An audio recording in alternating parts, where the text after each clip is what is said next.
Mais dites-moi, comment vais-je m'y prendre? J'ai pris l'exemple que de trois opposants. J'ai commencé par Martin Fayoulou. Je dis, mais il n'a jamais reconnu les résultats des dernières élections. Comment est-ce qu'il acceptera ma main tendue? Moïse Katumbi était prêt à faire la même chose, ou il avait même fait la même chose, mais grâce évidemment à la pression des siens, il a accepté qu'il rentre dans les institutions, mais lui reste borderline. Joseph Kabila, n'en parlons pas. Lui, il a carrément boycotté les élections et prépare une insurrection, parce que l'AFC, c'est lui.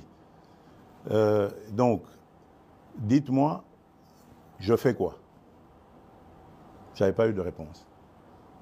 Mais j'ai parlé d'autres qui sont plus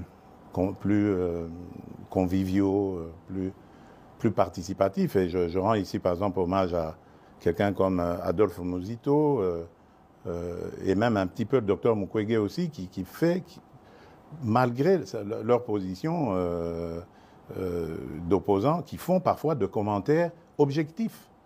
Quand quelque chose va, ils applaudissent, ils sont contents.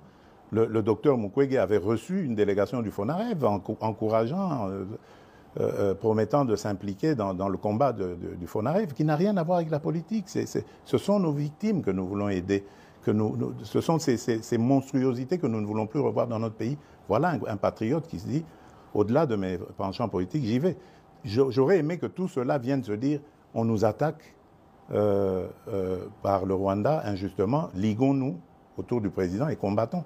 Mais non, malgré ça, il y en a qui collaborent, l'AFC collabore avec le Rwanda contre la République démocratique du Congo.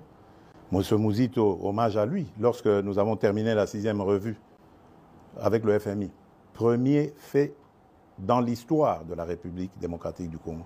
Jamais les revues avec le FMI n'avaient été jusqu'à leur terme dans notre pays. C'est la première fois que ce gouvernement arrive et c'était sous la direction du ministre des Finances, Nicolas Kazadi, que l'on jette en pâture aujourd'hui. Mais Adolphe Muzito m'a envoyé un message de félicitations. Et lui, il est très bien outillé pour savoir ce que ça signifie. Vous voyez, mais il n'est pas au gouvernement, il n'a pas de privilège, il reste objectif. Ça, c'est des vrais hommes d'État. C'est ça que nous devons voir dans notre pays.